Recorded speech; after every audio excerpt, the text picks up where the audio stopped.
The CBS Radio Mystery Theater presents...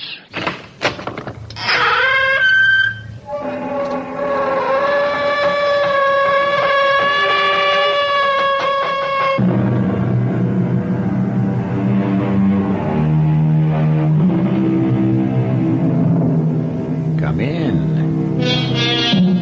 Welcome. I'm E.G. Marshall, your special envoy from a wild and weird country that exists way down deep in your very own imagination. To many people, especially city dwellers, grass is something to smoke, or perhaps something that has keep off signs on it. The fact is, grass is the foundation of life as we know it. All the grains we eat are grasses. All of our meat is nothing but grass transformed. In many ways, the quality of our existence depends on the quality of our grass, which means that those who can change that quality for better or worse literally hold our lives in their hands. All we need is your confession. I didn't kill him. You swore you were going there to shoot him. I know, but... You did go there. Yes. You confronted him. I did. The gun. Now, this is the gun that fired the bullet. Can you identify it? I already have. It's mine. I don't deny it. I tell you, I didn't kill him. Just look at all the evidence. I don't care about the evidence. I know I didn't kill him.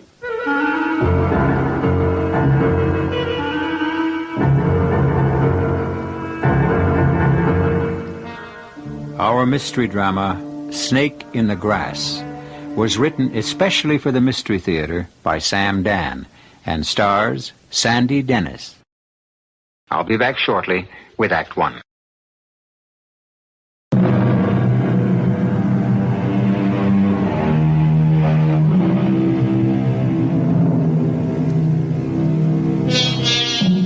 Her name is Augusta Sanderson. She's 36 years old. And while there are those who say she's never been kissed, we cannot vouch for the complete accuracy of that statement. What does she do? She's an agriculturalist.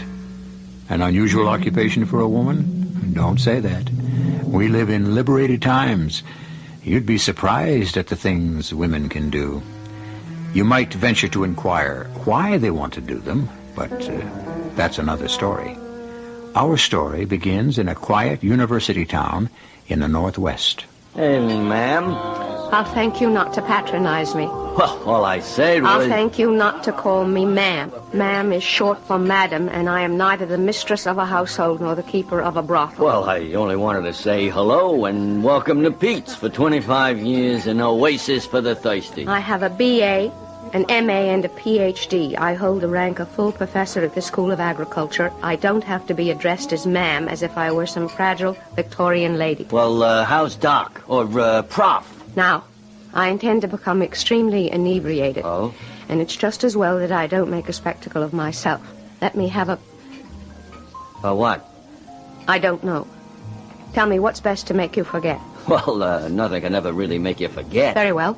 What is good for building courage? Again, nothing. That's not what I hear. Well, it's true. You get maybe the illusion of courage, but not the real thing. Well, dispenser of illusions, pour one for me. Oh, you must be the lady prof at the ag school, huh? The lady prof at the ag school. You know Dr. Howells? Do I know Dr. Howells? Yeah, I was reading about him in the papers. Let me tell you how well I know Dr. Howells. Wasn't that a terrific thing he discovered? I know Eugene Everett Howells well enough to kill him. His new feed grass will mean that millions of starving people... What'd you say? I said I intend to kill him. Yeah, well... All I need is the courage, or the illusion of it. And I'm feeling bolder every minute. Yeah, look, don't you think you better... Don't I think I'd better what, go home? Stop talking foolishly. But I have every right to talk foolishly. You know why? Because I've been a fool all my life. Yeah, well, I'll get somebody to take you home. The article in the paper said that Dr. Howells created the new feed grass. He didn't do it. He didn't? No, I did. You did. Okay. I mean it. I really mean it. It's mine. Oh, sure. You see, you don't believe it. Well, In the Himalayan regions in Asia, the terrain, the climate, is almost like what we have here. Yeah, well, look, No, you have to follow this. They have an economy, an agricultural economy that's based on goats. Goats, yeah. Goats. The goats are actually sacred. The soil is calcareous like ours, and a red clover grows there. But it's deficient in proteins and nitrogens. You know what you need? A nice cup of Now, coffee. I have been developing a species highly nutritious of purple clover. It would practically double the output of milk. Is that a fact? Think of how many lives this will save. That's really great, you know? It could have been the supreme achievement of my career. It could have meant a Nobel Prize, perhaps. Now there's talk of Dr. Howells winning it. It isn't fair. It's mine. Don't you understand? It's my grass. I created it. It's mine. Tell me, for doing that to me, for taking it from me, isn't that enough to justify my killing him? I tell you what you ought to do, Prof. You ought to go home and sleep on it. You don't believe me. You believe because I'm a woman I'm incapable of scientific achievement. Oh, that's not so. There's a whole lot of lady scientists. Thank you, Pete. Is that your name, Pete? Thank you What for? for listening to me. Oh, it was my pleasure. And I see now, how clearly I see it now. If my life is to have any meaning at all, I must kill him. Yeah, well, it's really getting late. You'll see. You'll feel better in the morning. I feel better already. I'm strangely at peace with myself. I'm quite contented. You've made me see it. His death will rid me of all my demons. Now, you really don't want to kill anyone. You're a lady. Good night, Pete. You're a gentleman. Yeah, well, look,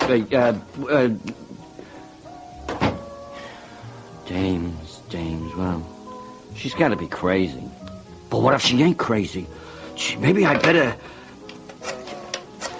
I don't know. If I tell a story like this, won't they think I'm nuts? Lieutenant Novak. Hello? This is Lieutenant Novak. Hello? Who's on the other end of this? Oh, no, not him. Of all the cops who could have answered that phone, definitely not Novak.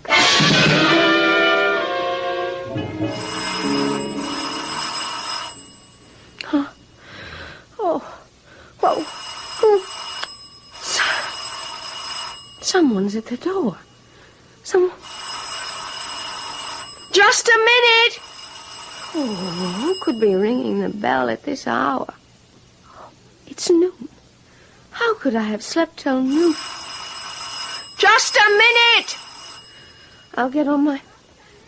Just a minute! How could I have slept so late? Who is it? Police. Police? Why would... Dr. Augustus Sanderson? Yes. I'm Police Lieutenant Novak. May I come in? Well, yes. Why? You are Augustus Sanderson? I am. Miss Sanderson, you're under arrest. What? What are you saying? Charge is suspicion of murder. Murder? Whose murder? Dr. Eugene Everett Howe. Oh, but you're making I must inform you of your constitutional rights. But I didn't kill Anything him. you say may be used against you. Please, you can't be serious. Are you saying Gene Howells is dead? That's right. But why do you insist that I... You said that you would kill him. But I was only... You're only one. Now, Professor Sanderson, you insisted to Pete Grimes at the Oasis Bar and Grill last night that you... I was feeling very unhappy, and there are times when you say things you shouldn't. You had a motive. Motive? Didn't you say that he has robbed you of a discovery? Oh, that. Yes, that. A discovery you considered great enough to make you eligible for the Nobel Prize? He didn't exactly rob me. No? No, I gave it to him. I had to. Otherwise, well, it wouldn't be used, so I said, take it. It might as well be yours. Why did you give it to him? Because they wouldn't take it from me, from a woman. I don't know what you're talking about. In that part of Asia, women are considered, well, not exactly unclean, but it's hard for you as an American to visualize this, but the fact of my being a woman would make the grass defiled, unfit for the goats, which are holy animals. According to the way you told the story to Pete last night, Howells robbed you of the credit. He did, but I had no choice. If I was to save millions of lives, I would have to sacrifice my own vanity and say to Jean, let it be known as yours. But afterward, when I saw how Howells was preening himself... You killed him. No. You left Pete's Oasis at 9 p.m. The coroner places the time of death at midnight. Where were you at midnight? Here, right here. Can anyone support that statement? Well, no. According to Mr. Pete Grimes, you were acting somewhat strangely. You could say that, yes, but I didn't kill him. You went directly home after you left Pete's Oasis at 9 p.m.? Yes. The ballistics lab has established that Dr. Howells was killed by a .22 caliber bullet. You own a gun? Yes. Yes, I have a .22 caliber revolver, which I carry sometimes when I am in the field, especially when the snakes are shedding. May I see it? You see, snakes are very nervous when they shed. The pistol, please. And they strike at shadows. Thank you. Yeah. This gun's been fired recently. Oh, no, not in months. Well, you can smell it. You can see the fouling. Here. 5 live cartridges and 1 empty shell. But I haven't used... The gun should be empty. The lab will determine whether or not this is the gun, but... But what? I put the gun away. I didn't even have any bullets. I was supposed to buy... I see the shoes you were wearing last night. Why? May I? What will my shoes show you? Dr. Howells is having a sidewalk repaired. There's dirt and mud in front of his doorstep. We have a mold of shoe prints. I'm sure these shoes will fit them. But There's dried mud on these shoes, too, Professor. I can explain that. Can you? I was angry, so I went to his house after I left the Oasis. But you said you went directly home. I know I did. I know. I just thought that it might be embarrassing if I admitted... Nothing happened. I just saw him briefly, and I left and came here. Professor, there are people who get themselves into a highly agitated state. Then they commit a crime. A serious crime like murder. And afterwards they forget all about it. I am incapable of killing. I am not a murderer. Well, what you're saying is you never killed anyone before. That's who the majority of murderers are. But I know who I am and what I believe. Well, that's why you made sure you'd be caught and punished, because you were brought up to believe no one should get away with murder. But I didn't. Now, first you were sure to make a public announcement. I wasn't making any... I was overwrought. You were sure to state that you had a powerful That motive. doesn't prove... Third, you used your own gun. Why do you insist? Fourth, you must have been aware of the fact that you were leaving shoe marks in the dirt. Why didn't you avoid doing that?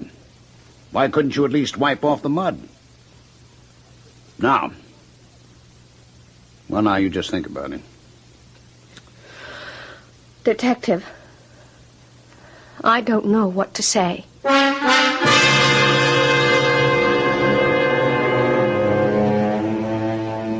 Well, did she or didn't she? Even she doesn't know for sure. The blocking out of unpleasant memories is by no means a rare occurrence in our culture. Well, let's give her an opportunity to collect her thoughts and see what, if anything, she can come up with in Act 2.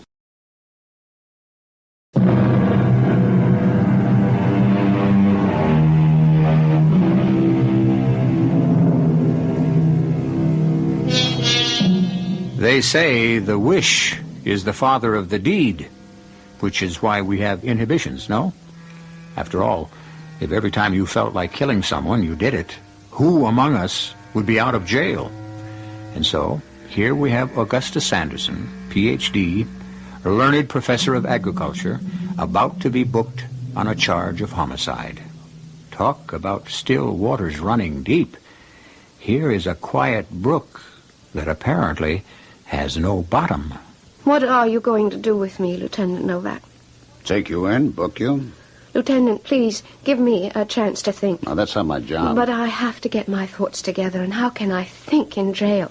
I'm sure you'll get out on bond. But I'll be a different person. I'll stand accused of murder. People will look at me in a different different way, I'll even look at myself differently. Please, help me. How? Help me think it through, from the beginning. Someone killed Gene Howells. If I didn't kill him, who did? Look, Professor... I need your help, the help of an experienced professional detective. That's not my job. And once you arrest me, you'll be through with me. I already arrested you. I even told you your rights. I know. You said I had the right to counsel. Well, you're my counsel. I'm not a lawyer. A counselor is one who advises. Now, please listen and advise me. Who else could have killed Gene Howells? Who else had a motive? Let me explain that to you. Now we're wasting time. You never waste time. You only waste effort. Arrest me and you'll get further away from the truth. Well, what is the truth? What did happen? What is the chain of events that led you to my door? The first link. Among the exchange students at the university is the crown prince of a protectorate located high in the Himalayan mountains. In Asia. I know where the Himalayan mountains are. And it occurred to me that I could help the prince to help his countrymen, who are mostly poverty-stricken herdsmen. And so, you see, Prince Lutov... Oh, you must call me Shorty. Ah, Shorty. It is a fabulous joke. You see, I am 6 feet tall. None of my countrymen grow that high. You see, my brother Ali here is barely 5 feet. That is average for our country. Small people with small bones. That's why I'm here, Prince, because your countrymen do not grow. Fabulous! You hear that, Ali? A lady professor, a Shahiba, visits us because our country people are small. There is great wisdom in this country, magnificent one, which is why we are... Ali, in public, even you must call me Shorty. The staple food of your people is milk, goat's milk. The sacred goats of Kandar. But the milk is scanty and significantly low in protein. The milk is sacred. What the Sahiba says is blasphemy. The problem can be solved by introducing a new kind of pasturage, a new clover which I have developed, one that contains more nutrients, one that will double the output of milk. Fabulous! We would have to arrange for proper plowing and seeding. His Magnificence wishes to thank you. You will be informed of his decision in due time. Yeah, but Ali, what Just is there because to... you are not at home, Magnificent Shorty, does not mean you may act without meditation or counsel. He's right, Professor. He's always right. He may be my younger brother, but he has the brains in our family. We will communicate with you in due time.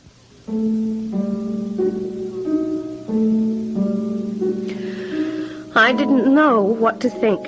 Here, I was offering these people a way to save millions of lives. And how? How could they be so cavalier about it? And would you believe, a week later I received a note from Allie. Dear Professor Sanderson, after considerable meditation and prayer for guidance, His Magnificence, the Crown Prince Ludov, has determined that your estimable project is not practical at this time. Why is it impractical? Sahiba, it is impractical because you are a woman. What does that have And to... because you are a woman, you are impure.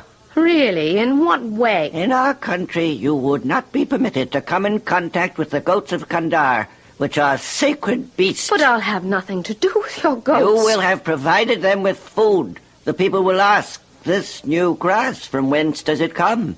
And the answer, it is the creation of a woman. We shall have civil war. No one has to know. It will come out. How? It will be a major news event, hailed all over the world. Many of our people read. You mean they would rather starve than accept food created by a woman? Madam, this is our religion. It is not to be mocked. Forgive me.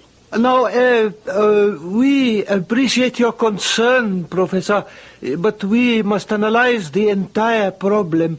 Your new grass may save thousands from hunger, but cause just as many to die in riots. Is this being turned down because I am a woman? Is that the only reason? Yes. His Magnificent Shorty has no choice. Well, then, perhaps there is something I can do. What are you saying, Augusta? Jean, this is your discovery. What, that's not right. I've agonized over this thing. What am I supposed to do? Let people starve because of their prejudices? And what right have I to call them prejudices? Those are devoutly held beliefs. But this grass, this thick purple clover, I didn't know it could be developed. I didn't either. Well, how did the idea occur to you? Perhaps it was supposed to occur to me. Well, now, what does that mean? Oh, anything you'd like it to mean. Augusta, I'm afraid to take the credit. Afraid? Yeah, I'm afraid of what it might do to me. This will be hailed. You know that, don't you? Yes. It will earn its discoverer recognition, awards. How will I react? How will my personality change? I've always been content to do my work quietly. We're talking about life or death for hundreds of thousands, millions of people. And how will you change, Augusta? You'll see me regarded as a savior. What will it do to you? You'll start to hate me. I could never hate you, Gene. It isn't right. You've been struggling with this discovery for so long. You're going to regret it. I'll think of all the children who'll have a chance to live. I'll regret nothing. I'll regret it. I've thought and thought. There's no other way. So you finally convinced Dr. Howells to become a hero. Is that what you're telling me? Yes. It's very noble of you. Very self-sacrificing. So why did you accuse him of stealing everything in Pete's Oasis? Because Gene was right. He started to believe after a little while that the clover was actually his. It was supposed to be kept secret till we were ready for planting, but he let out a word here and there. And, well, compliments, praise, poured in. He started to preen himself. And that's when you found out you were human, after all. Yes. And you gave up without a fight. I'm not a fighter. I think it's more important for the grass to grow. Now, I have to repeat this vital question, Professor. Why give the credit to Dr. Howells? Because he is an authority on agriculture. Yes, sure, but is he the only one? Well, no. The fact is, you could have given it to any number of people, isn't that true? Yes. All right, why Howells? All right, I'll tell you why. You're in love with him. That's what? That's either true or false. You see, I listened to every word you said. Not only to the words, but to how you said them. I could never hate you, Gene. There's a tone in your voice when you say his name. That's funny, you call him Gene, he calls you Augusta.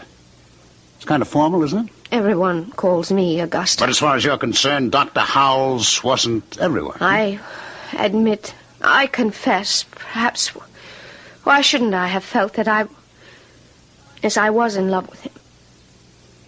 We certainly had similar interests. And so you gave him this grass discovery, hoping somehow that he might respond to you. That's not true.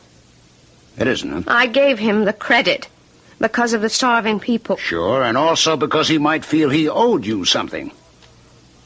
Like a proposal of marriage. That's a lie. Only you know that for sure. All right, maybe it wasn't so cut and dried. Few things are, but there was an element of give and take, wasn't there? Yes.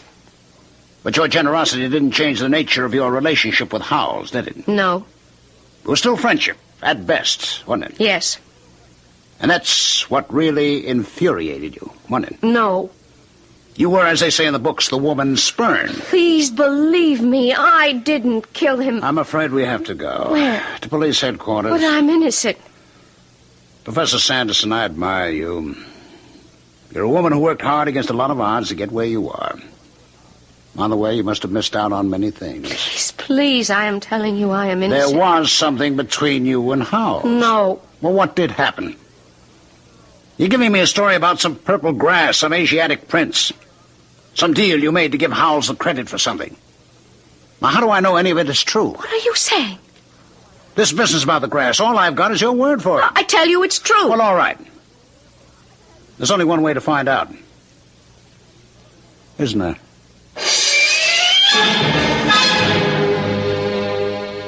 Yes.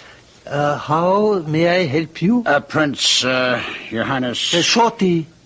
You must call me Shorty. I'm a police detective, as I believe this gentleman has told you. Oh, yes. My brother Ali informed me. It's fabulous. Do you know this lady? This lady? Of course they know me. Ali, is this charming lady familiar? No. You must remember me. I was here to tell you all about my new grass. Grass? Ali, what would we have to do with grass? We have never seen this lady before in our lives. Oh, it is a pity, because she is a most charming lady. We spoke about the goats, the sacred goats of Kandar, and you said because I was a woman, I was impure. Oh, that is impossible. Why should we insult you? I told you the discovery would belong to Dr. Howells, and you said in that case you would accept it. Ali, do we know a Dr. Howell? No. But I was here. We spoke. Professor, it's time we were leaving.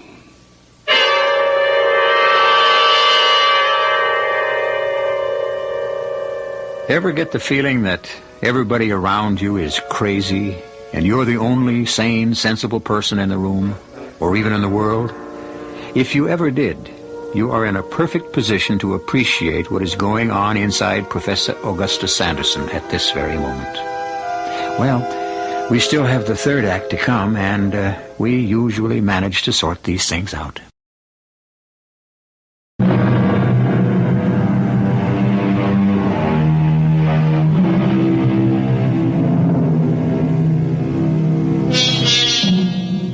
What do you do when you're accused of murder? I suppose you admit it if it's true and deny it if it's false. But suppose you're not sure of the answer. Suppose the charge could be true or false. Suppose you reach that point where you just don't know. Is such a state of affairs possible? But I was here. I spoke to you both. Oh, would we forget so delightful a lady as you? The Sahiba is mistaken. I can't be. Gentlemen, I'm sorry we bothered you. Oh, it was no bother. Just think, Ali. When we return home, we can say we had a visit from a real American detective. Oh, fabulous. Professor, I'm sorry, Professor Sanderson. The train has come to the end of the line. Last stop, all out.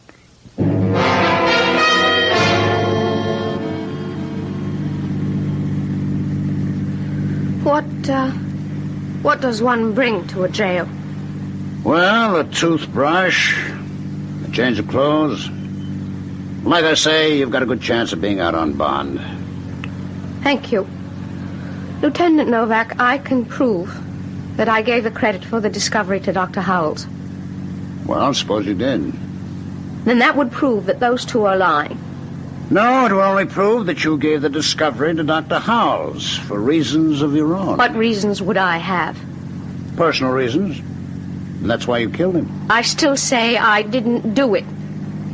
Well, if that's your story, stick to it. I didn't. Someone stole my revolver. Professor, you'll have to convince a jury. You don't believe it. What I believe right now doesn't matter at all. Now just pack a small bag.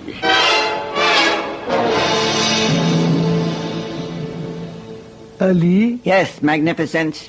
Tell me, little brother, why did we have to engage in that charade with the police detective? I thought it would be instructive. Instructive?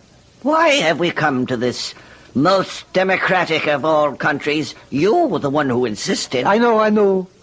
I wanted to live like an ordinary, common member of the people. A desire I could never understand.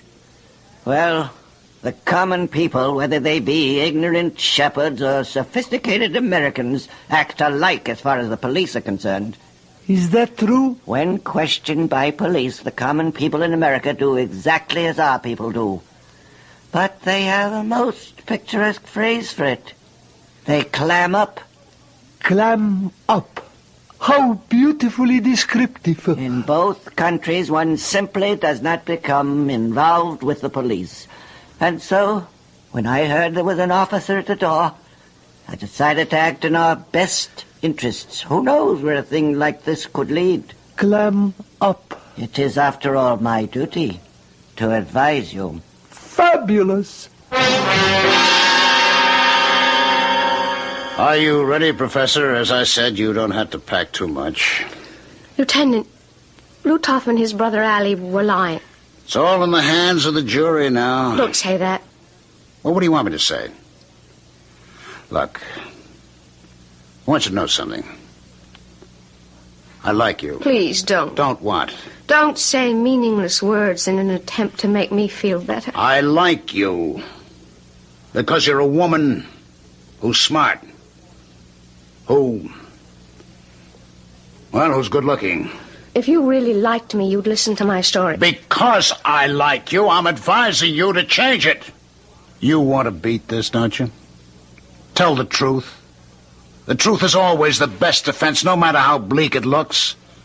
The jury responds to the truth. They feel it. They respect you for it. But I am telling the truth. No. It was a lover's quarrel. Now have your lawyer get women on the jury. They eat that up. If you're going to arrest me, get it over with. Okay, I just wish you'd listen. The truth is, someone came here, stole my gun. My gun, you have it. I want a receipt for it. You'll get it. It'll be an exhibit at the trial. 122 caliber revolver. 5 cartridges. 1 empty shell. I don't care about those. They don't belong to me. I wouldn't keep a loaded gun in the house. I don't even have any bullets, I told you. Why can't you believe me? Because if I believed you, I'd have to believe in Santa Claus. And furthermore... Hey, maybe I do. What? Shh, shh, shh. These cartridges, they're not American-made. Look at what it says on the rim of each cartridge. Here. Where the manufacturer has his name. That's not American writing. Those letters, it's a different alphabet. They could be Hindi. Foreign shells.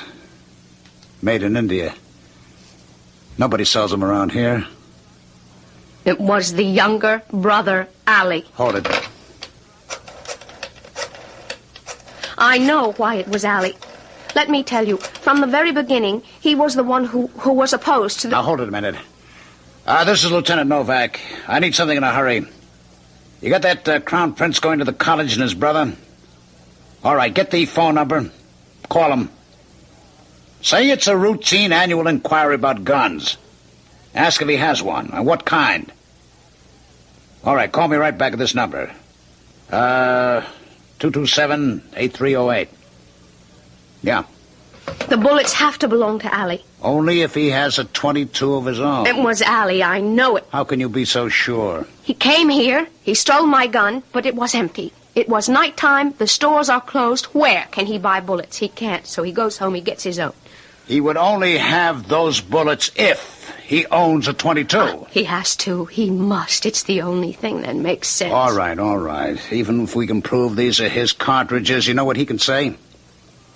He can say you stole them. Why would I... Because you're trying to construct a case against him. And you are. I just know he killed Gene Howells. Let's examine your whole story. They won't take the grass seed from you because you're a woman. All right, fine. You give it to Dr. Howells. Now, what's the objection? The objection? Now, it's plain sailing, isn't it? Plant the new grass, feed all the hungry people. What's wrong? Ali. It's Ali. When I saw Gene Howells last night, he was terribly depressed and very frightened.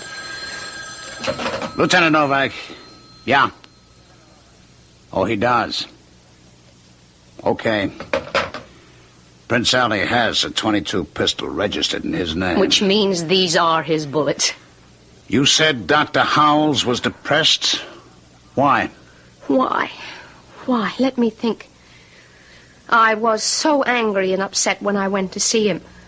I know I went in there hating him, and I left feeling sorry for him. But you haven't told me why. What did he say to me? Let me try to remember exactly what he said to me.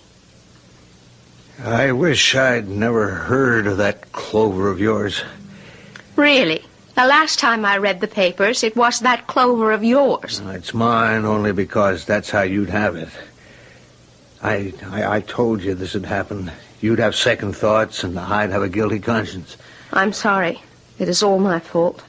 And it may have been all for nothing. Why? They don't want the grass. They didn't realize it was purple in color. Oh, what's wrong with purple? Allie explained it. Purple is an unlucky color, and so the time wasn't right. But perhaps in the future... What was supposed to happen in the future? If purple is unlucky, it will always be unlucky. I became angry. I told Allie somehow I would let his people know about this grass and how badly they need it. And what was his answer? Nothing. He looked at me. Just looked. With those funny eyes. Well, you think they're funny, but they can be frightening. Augusta, why did you have to tempt me with this? Please, Jean, try to be calm. It's going to end badly, I know it. We tried. They won't take our help. This is all we can do. Prince Lutoff was willing to go along, and it was Allie who raised the objection, and when that objection was removed, it was Allie who found a new one, the color. Well, why would Allie want his people to go on starving? Because... Wait. Jean said Allie had told him that the time wasn't ripe. Perhaps in the future. When it could do Allie himself some good. Are you saying Allie has ideas of his own? If Prince Lutoff is overthrown, and he could be, if the people get hungry enough... Does Allie get the top spot then? And then, as the new ruler, Allie can claim heaven showed him a new grass, and henceforth purple will be the color favored by the gods. But there's one thing. Where would he get the grass? With Jean dead? Well, he could come to you with a brand new story. No. The woman thing is too deeply rooted. Well, as it stands right now... Well, what is the grass? Where does it exist? The grass is a box full of seeds, plus volumes of notes detailing hundreds of experiments, how it's formed, how it should be planted. Well, where is all this stuff? I turned it over to Jean. It should all be in his files at home. And I'll bet it's gone. I delivered the seeds and the notes to him myself. The only place he could keep them would be in these files. Are you sure they wouldn't be anywhere else? I'm positive. Besides, look at the notation on this drawer. PC, purple clover. And the drawer is empty. Well, that's that. What does that mean? We have a very good hypothesis, but no evidence. So far, you are still the best suspect. But you know I am innocent. There must be some way we can prove that Allie is... I have an idea. I'll go to see Prince Allie, and I'll confront him with what we know. That will force him to threaten me, perhaps to try to kill me. You can save me at the last minute. It's not going to work. Why? Because this is a country of laws. What you're suggesting is illegal. Why is it illegal? Because it's considered entrapment. But you see it all the time in the movies. And those movies all end up before the judge throws the evidence out of court. But you did give me an idea. What idea? It's a very simple routine idea. Now you go home, wait there. What are you going to do? Just police business. Just go home and wait. But I can't wait. You'll just have to. No, Sahiba, I'm really quite embarrassed. Your younger brother is plotting against you. Ali? Oh, that is impossible. The woman is mad. Ali wants your people to starve so they will revolt. You will be killed, he succeeds you, and then he gives them the purple grass. That's a lie. Fabulous. It's true. He has discouraged you from accepting the clover. Why? He wants to give it to the people himself. She's mad. Oh, what a woman. Look at the fire in her eyes. You may think I'm young for you, Professor, but I value an older woman. Don't you understand the implications of what I am saying to you? Be my first wife. The others don't matter. They're only concubines. You will rule, and with fabulous wisdom. I'm telling you about your brother. Oh, I know he's plotting against me. It is expected of brothers. You knew? Didn't I plot against our older brother? Then you should have done something about me when you had the chance. What are you doing with that pistol? She'll be blamed. She'll be thought mad because of her purple grass. She's already killed her lover, and now you. Because you made her give up her discovery. No, it's not going to work that way at all. Just lower that gun. That's nice. Why'd you come here, Augusta? Because you didn't think I could help you, huh? Well, I thought I just went back for a search warrant. All we have to do is find the seeds and the notes in his possession. Will we find them, Allie? I don't... They are in his trunk. You knew, Ludoff? Of course I knew. I had planned to take care of you as soon as we return to our own country. Here I am restricted by all kinds of legalities. Prince, I intend to arrest your brother. Will you claim any diplomatic privilege? None at all. The law is sacred. It must be observed. Smitty, go get his trunk. Wilson, take him to the station house. Well, Professor Sanderson, shall you consider my proposal? She can't do that. She has to come along with me. Where are we going? This way, ma'am. Where are you taking me? Surely I'm not under arrest. Now, listen. You'd consider going off to Asia with that character? Oh, I have to take it under very serious consideration. Why? It's the first time anyone at all made me a proposal. Well, relax. You're about to get another one.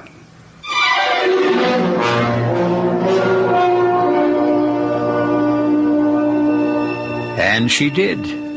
Maybe he wasn't the man of her dreams, or she of his, but you don't marry dreams.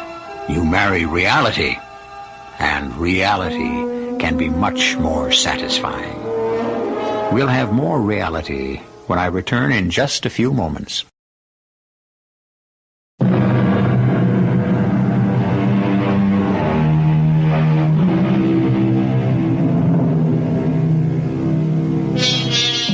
How slender a thread holds up the world.